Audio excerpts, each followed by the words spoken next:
What's up, guys? Welcome to the Chuggin. My name is Josue, your host. And in today's episode, we have a very good friend of mine, Geordi Hills, guitarist, piano player, cellist. The guy does everything, but more than anything, he chugs. And oh boy, he rips. In this episode, we talk about his creative process, how he comes with these riff ideas. We talk a little bit about his influences and much more. Remember that if you like this episode, please hit that like button, hit that subscribe button so you don't miss any episode. Leave a comment, share it with your friends, and all of this helps with the algorithm to recommend episodes like this and reach more people. And now, before I play the intro, I want to talk to you about today's sponsor, Kreative Devices. If you're looking to buy a new laptop with big performance, but you're not willing to pay thousands and thousands of dollars, make sure to check out Kreative Devices laptop models. I got myself a Pro G16 model with a 9-7 12-gen processor, 64 gigabytes of RAM, an RTX 3060 GPU, and 2TB SSD of storage. You can customize it with your own logo, which is really freaking cool. I'm going to leave the link to their website on the description too. Thanks again to Kreative Devices for sponsoring this podcast. And now let's go with the intro.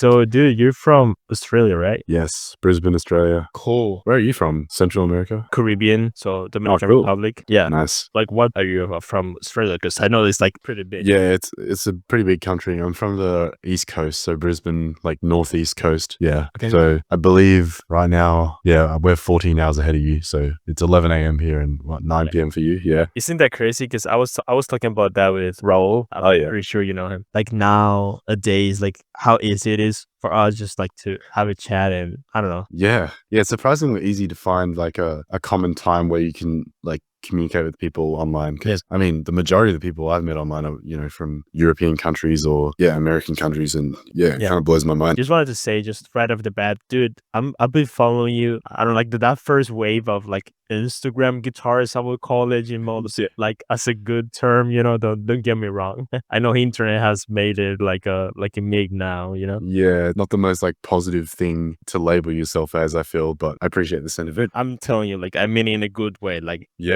especially those first waves, like those were like really inspiring, just like for me, like being completely honest, like it's pretty crazy for me like to be talking with you because again, like just watching your videos about that time for me was just like, oh, this dude is so good. Like I want to play that here, I think I remember talking to you, it would have been like 2 years ago maybe, and you mentioned probably. Yeah. Internet right now, like that's the best thing I believe. Like of course it has, downsides, but I think mostly like in general, like I think it's such a great thing to have, right? Like to communicate with other musicians. And you've had some like massive names, well, in our niche community. Like you've had some awesome guests on the podcast already. That must feel pretty like I don't know, like a pinch me moment. You know what I mean? Like it feels great, of course. Like I love those guys, Raul, Clint, Slayton. Yeah, it's great, man. But of course, this is not about me. This is about you guys, the community. I mean, is it just me or it's been like pretty crazy couple months, right? Like we had Gojira like playing the Olympics. Oh yeah, for the whole metal world and music community as a whole, it's been pretty incredible. Like would never would have expected a metal band to open for the Olympics. Like I saw that live and I was like, I mean not really, like not live, I wish, but that and now like Linkin Park like coming. I guess I didn't really get into metal from that side, so I didn't listen to them much when Chester was still alive, and they were as big as at their peak. It's not as impactful for me, but I'm honestly a fan of the vocalist. Sounds pretty good to me. I don't have any complaints. Okay. I wanted to go like that route, like just to be coming back. I guess we have to give them like a chance. Like they were talking about that, like giving them a chance. I think every band deserves that. Yeah, I feel like a lot of the hate is just unnecessary. I'm not a fan of just hating on stuff because it's different. Like you should appreciate it for what it is. And she's not completely different, but as a female vocalist, obviously there's going to be some difference. That's a good thing to make that distinction, to be like, we're not actually trying to just replace Chester. We want to move forward as a band. Like I think that's a good move for them anyway. So moving forward, talking about like that whole like Instagram whatever thing, GGD. I mean, we could talk like a lot about that this and like whenever I think about those guys, like that brand, at least like I would think like guys like you, of course. 2020 was like the first time I kind of got into posting, edited videos. Yeah. As in like with DAW audio with a video and posting it online. One of my close friends, Alex, was also doing that. So we were trying to our idea was to build a following on social media so we can get people to listen to our music when we eventually form a band, which has kind of been put on hold. But yeah, I'd say it's been about like 4 years since I've been, putting stuff out online. Yeah. But I only really got serious into it about 2 years ago. Yeah. Yeah, early 2022. And yeah, I guess just slowly progressing from there and seeing what opportunities arise and what new skill sets I can acquire from this whole. For example, like with GGD, I think that was probably the first time again that I saw like your videos. I'm sorry, I'm like mixing up like other brands like Horizon Device. Oh yeah, Horizon Devices. Because like now I remember, of course, like that's why I relate you so much with Roll. Yeah. Like you participate, right? Like with the Horizon contest. The Horizon Devices contest, early 2022, I think April. Yeah. So yeah, that's kind of the time where I pinpoint where I kind of started wanting to have more of an online presence and, push my music out there. Yeah, that's sick. I've always loved your riffs. I know I'm not like the only guy online you can tell that, Oh, now cool. playing like bedroom musicians. Oh yeah. Yeah, bedroom musicians are on the rise. I mean, yeah, I'm in my bedroom now. Like this is my studio. And it's just, same. yeah. That's interesting too, because I don't know you, but I would have never imagined that as a kid, like growing up, like, oh, when I grew up, I'm going to be playing on my bedroom, I don't know, that's... Yeah, I don't think that's like any kid's dream is to, be... I mean, I think our generation, maybe some people like had visions to be like a YouTuber per se. Yeah. But like as far as a musician goes, you'd think, playing live shows or, Yeah, exactly. teaching, like one-on-one in-person sort of interactional stuff. Yeah, right. So yeah, it's pretty incredible what you can do just from your room as an awkward kid, just putting stuff online. Yeah. I think that must probably like come from, again, the pandemic. I don't know what to think about that. Like, probably, I don't know, just like in your house, I guess that maybe turn into something else into, oh, like maybe there's nothing wrong about that, like maybe that's something cool now. I don't know. Yeah, I feel like there was probably a perspective shift like during the COVID times when everyone had to shift their businesses to online anyway. So it's like, if we can do this online, like it works, it's easy. We may as well keep doing and it stayed like that till now. I mean, in the early days when I was recording, it was really disheartening to, try and record an idea and just listen to it and be like, it just doesn't sound good. Like you have to put so much effort in just to record something the way you want it to sound. And then on top of that, to produce it, to make it sound good, and then like make the video look good as well. Yeah, there's a lot of effort. Like a 1 minute demo could take, up a few weeks maybe if you're not working on it like every day. Yeah, I mean, dude, like I have lots of demos like in my hard drive, and I don't know how you guys do it, like especially like, again, guys like Raul, like you, like he's incredible. Like his output is I guess jealous, but I envy in a good way. I envy his work output because work ethic, because he kind of just will create these insanely creative demo ideas and just go with his first thought, like instinctual writing, just trust his gut, go with it, and it will take him like a few hours to put together like a masterpiece of a demo. And it's like, wow. What is like your process to write like all these crazy ideas? Inspiration strikes at the most random moments, so it's kind of hard to just pick up a guitar and be like, all right, I need to write something. It's more like a lot of the time when I'm away from my instrument, I'll get inspired and I'll hear an idea in my head. I'm fairly good at building some sort of arrangement idea in my head and then trying to replicate that on an instrument and in the PAW. So weirdly enough, like the shower, when I'm in the shower, I get great ideas and I just have to like make sure I remember them, jot them down, like bring them to the guitar as soon as I can. But yeah, it's also hard to explain when something is good enough to be an idea for me. Like there's no quantifiable way to say like, oh, I should keep this idea. It's kind of just a gut feeling you get. It's like, yeah, I really like this. I need to work on this. But yeah, like it's really hard to generalize like a writing process like that. Probably for anyone, I'd say a lot of time goes into writing, especially the more technical riffs, because you don't want them to be just a jumble of notes. You want them to kind of make sense with everything else. Yeah, that's the hardest part, I think. I would love to get back to the Australia part, because I don't know, I've always loved the Australia metal scene. Seems like it's very strong. Very strong, like such a cool, really badass. My favorite bands are from Australia, like wow. Yeah, like Polaris. Yeah, Polaris. Alpha Wolf. Yes. Thornhill. Like so many great bands from today, like top notch. Do you have any favorite, or maybe some I don't know about that we should know? My favorite band's Carnival. So this poster above me. Oh yeah, I've heard of him. So they're from Perth, Western Australia, so other side of the coast. But yeah, they're more of a like progressive rock, progressive metal Yeah. band, but they were sort of like my gateway band into heavier music, more progressive music. I was shown them by my percussion teacher, and yeah, really got into them. So that's my big one for Australian bands for sure. But now you mentioned your percussion teacher. Oh yeah. I've played a few instruments over my time. I actually played the cello in primary school, and then, so yeah, weirdly enough, I haven't played it in years because in school you can join a music program, but you have to play an instrument that like fits with one of the band. Like there's a string ensemble or a concert band, so you've got the brass, woodwind, percussion in the concert, strings in the string ensemble. So yeah, I was playing cello in like a string ensemble, and then that transferred over to high school. And I think a few of my friends played percussion, and they kind of mentioned to the teacher that I also played piano. Oh, and I also kind of messed around on the drums a little bit. So if you combine piano and drums, you get like a marimba or xylophone or whatever. Yeah. Like hitting notes. Yeah, that was extremely fun. I love playing percussion. I find percussion instruments to be the most like rewarding to play,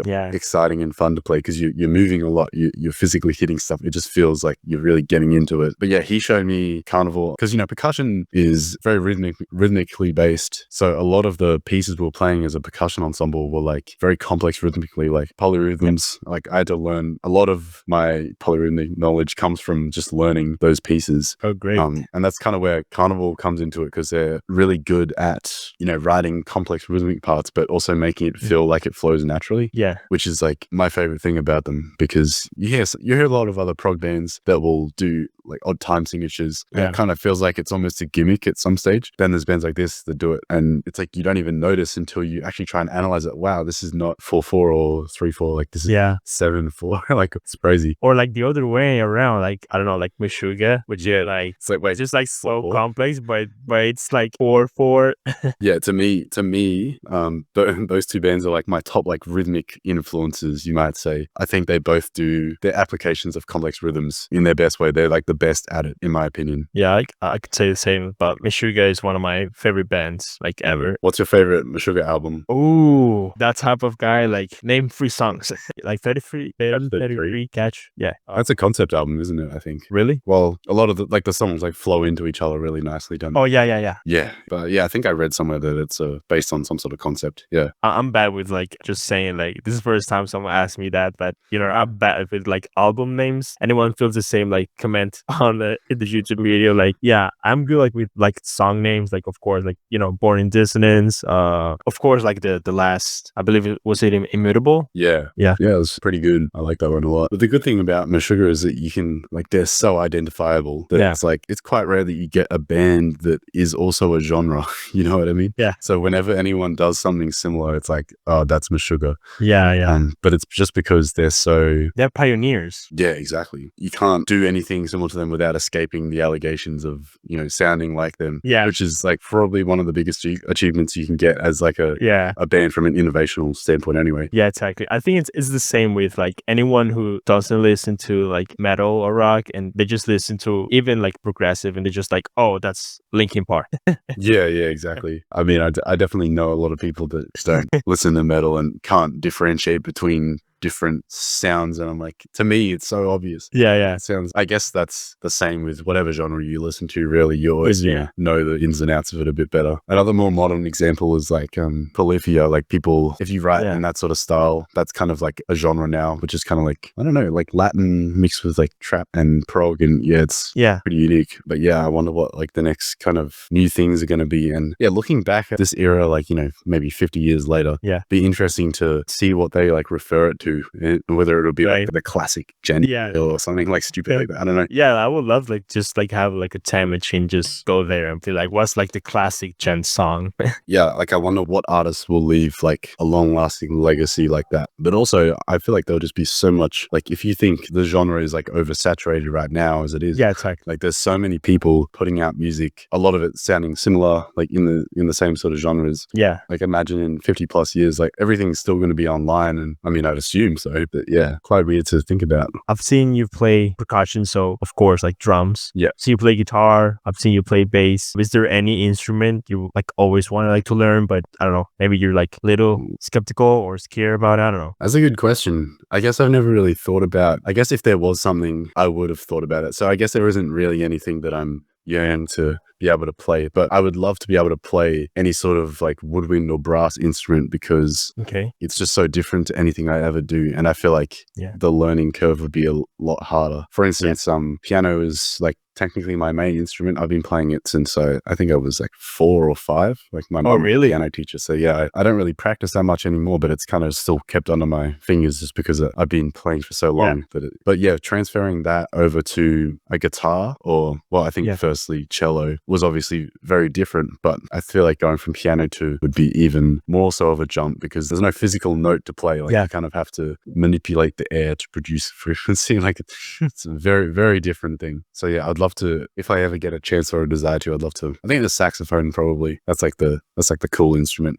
Yeah, it was a sax solo and the Wildfire. Pretty free. That was really cool. Yeah, that saxophonist is awesome. I think he's in like a band called like The Shining. Really interested, like, is there any band that maybe like people don't know that you will like be influenced from? Yeah, it's a good question. Well, when I first started getting into guitar, I was very into hard rock, like AC/DC and Guns N' Roses, that sort of style. But I mean, that doesn't really shine through in my music right now. I love adding hard rock elements every now and then. I think it's really fun and cool. As far as like influences for metal or, you know, prog music or this sort of genre, I don't think there's any like real bands that people would not be aware of. But I'd say more so recently, I've just been influenced by online musicians more than anything. Like for instance, like we bring up Raoul all the time.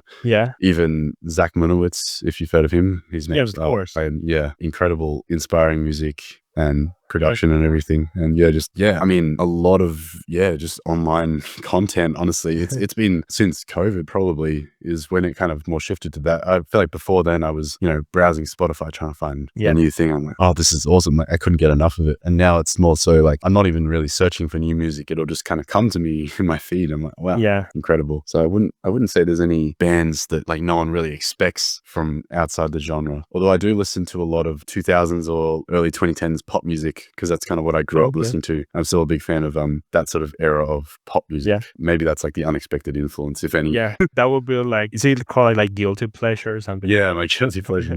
I mean, I'm not ashamed of it at all, but it's like the one that people probably wouldn't expect. If anything. I've seen you like really friends with Nicholas, right? And Nicholas Meads, he's a good. Is it Hoa Pierre? I'm sorry if I'm mispronouncing your name. So well, I've got 2 songs out right now, and both of them are collaborations with Nicholas and Pierre. That one with Nicholas, I think it's singing in the song. Am I right? Yeah, I'm really happy with it. That was originally meant to be instrumental until I think we released it in February, but we had the song sort of done in December. And then in November is when Nicholas was like, oh, maybe I should add some vocals.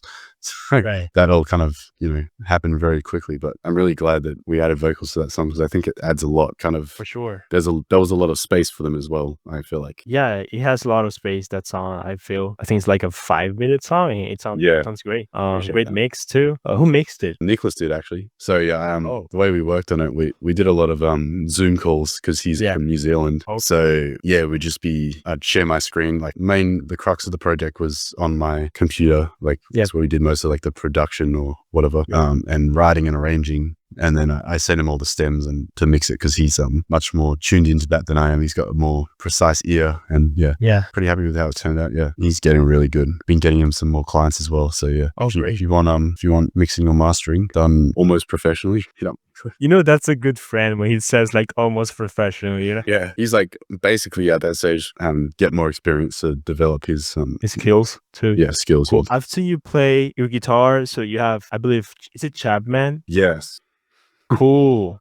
Yeah, looks really nice actually. Yeah, it plays pretty well as well. Yeah, it sounds great. You also have like, I think, is it a Jackson? Here we go. Is it a Misha signature, right? Yes, it is. Cool. I probably seemed like a massive Misha fanboy when I got this because I think it was like a month after I had won the Horizon Devices contest, and you know, it just turned out that my friend works at a guitar shop. He's like, we've just had this guitar come in, and I was looking for a new 7-string anyway, so I was like, yeah, I'll take it. It's been great. What guitars do you have now? curious. Actually, I only have one, which is Harley Bannon type Strat. Plays great. Sounds great. Wow. Which is cool. I loved like the single coil. I think I've heard like your riffs, like there's like a single coily. Am I right? Yeah, I like to do it when I pitch shift like an octave down because you get more, you get a lot more clarity, and yeah, I love how it sounds. Yeah, sometimes it sounds like dirty. I like that sound like of the exactly. Yeah, it's like really unique. More. Yeah, really cool. But Harley Benton, I've heard good things about them. Raul, I think like most of his guitars are from them. Probably in the future I'll go that route too. Maybe they could sponsor, send you on Spencer's sound. Yeah, that'd be real cool. Yeah, that would be like such a cool thing. Like have like a signature, or I don't know, like just collab with the. Do you have any dream like that? Signature guitar. Personally, I don't know enough about gear. I wouldn't feel comfortable having a signature model. Like I haven't tried enough guitars to know what I like. But I mean, like obviously that would be like incredible eventually to, you know, collaborate with a brand and have a signature product. That would be any bedroom dream, right? Yeah, trying to transition into being a real musician now. Yeah. I just filled in for a friend's band recently, which is really fun. I want to do more of it. But yeah, I'm planning on going to NAMM next year actually. So that would be cool. Ooh. Yeah. Yeah, NAMM. Damn, dude. Yeah, actually, I think it was Clayton, like he invited me like to NAMM. I don't have like a visa. I hope I can get one soon, and you know, like that would be like a dream, you know. Visa issues are so annoying. Yeah. You know, Prorak, who runs the Beyond Time Signatures podcast. Oh yeah. He was also planning to come to NAMM, but apparently his visa appointment, the earliest he can get is like August next year. So like, and he also tried to come to Brisbane to stay with me, but they declined his visa. It's tough. Yeah, dude, like they don't have technically like parameters, I don't know, like something to evaluate. I don't know, like what's the difference, you know, like between me and like other dude, I don't know, from Brisbane, I don't know. Exactly. Yeah, it's weird. I mean, probably some undertone of like racial bias or something. I don't know. Probably, yeah. Yeah, it's unfortunate, you know. I saw you did a collaboration post or two on your page. Oh yeah, you mean like my friend like Pablito, like he played guitar? Yeah, I think that was him. Yeah, are you guys in the same country or? He's in Uruguay, which is okay. Yeah, it's like South America, close to. I'm really bad with geography. Really close to Argentina, like really close. But yeah, great dude, great producer. Been really fun lately. Like the idea was like the same with you and your friend Nicholas. You know, he's great at that, and I'm like good, I guess, like editing video. So just like a fun project, you know, nothing to. So that works well then. You come up with an idea, he makes it sound good, and then you edit it. Yeah, exactly. Yeah, it's really fun process. It's just like a lot of like feedback from both, and we learn. I think that's really important to have. I believe you must feel the same with your friend Nicholas. 100%. I love the collaboration process. I think it can be really challenging, but like really important to understand other people's approaches. Especially collaboration in person is great because you can bounce ideas off each other, you know, in the moment and everything. But online is also good too. I found you kind of get like a sort of different results, like that are almost better than if you were in person. Like sometimes there's some sort of miscommunication, but it actually turns out to work better, if that makes sense. Yeah, you can get support from people around you, but I don't know, there's just something about it. Yeah, knowing that just us right now, you know? Yeah, exactly. Like opposite sides of the world, but we have the same appreciation for music. It's incredible. And to know that there's someone who is so like unfathomably far away, but also shares your tastes and appreciates what you do is pretty incredible. Yeah, for sure. Yeah, so I'm studying music school. Oh, cool. Yeah, it's pretty. I have a great teacher. He's metalhead too. Actually, he introduced me to Periphery. I mean, oh, cool. Of course, you know, like I heard about them, you know, but he was like, oh, if you like that type of music, you should definitely listen to Periphery. I was like, okay. Good recommendation. Yeah. Yeah, for sure. So yeah, props to him. He's called Adriano. He's a producer from here. He's a great player. Like, so how about you, dude? Like, what are you studying? I'm actually studying engineering and mathematics as a dual degree. So I'm doing electrical and aerospace engineering. What? And then like applied maths. Yeah. This sounds crazy. Just the name of it. Yeah, the name sounds crazy. It's probably not as crazy as you might expect. Like, it's not like rocket ships or anything. It's kind of like, or at least in my university, it's more focused on unmanned aircraft like drones and stuff like that. Interesting. Yeah, but it's very different to music. So I kind of find it hard to balance, but also find time to do music stuff while I'm in uni. It can be a struggle. I tried to post every day. I think I did like 2 weeks almost of posting every day during my break. And then, as soon as uni came back, I just stopped because it would just be way too much to try and do that. Yeah. How does that feel, like getting back and like that process? Yeah, it's hard a lot of the time when I have to focus on uni because I've got stuff, I'm inspired to do music, and kind of vice versa. When I've got time for music, I'm not as inspired, which is unfortunate, but I guess you can't really change the way your brain works. Yeah, no, there's a place for everything. I feel for you to focus on stuff, like at least for me, of course, you gotta do things maybe you don't want to do, but will help you like later, I guess. Eat the frog. It's kind of a term, just do it. That's a funny one. I don't think I've heard that before. Yeah, you can search it. Like it's kind of a metaphor for, like, of course, like eat a frog, you don't want to do it, but you got to, Yeah, you got to do something that like you might not want to right now, but later it'll jump out of your mouth, that's funny. There's a thing that I like to ask like every guest at the end, which is like someone that you will love to see on this podcast in the future. Who would that be? It's a good question. You might have to edit out my thinking while I come up with Yeah, of course. No problem. It's hard to pick just one person. I know. Got a lot of online friends that I would want to hear more from. Do you know who Ether 2006 is? His name's Safwan, like an 18-year-old musician, writing prodigy. I want him on your podcast. He's someone that's like really interesting, really talented, but also like musically mature at such a young age. He's underrated. Like more people need to know about him. Cool. Yeah, I'll be happy to invite him. It's good to connect and talk anything music. And yeah, same dude. Thanks for coming. Thanks for having me. It was a pleasure.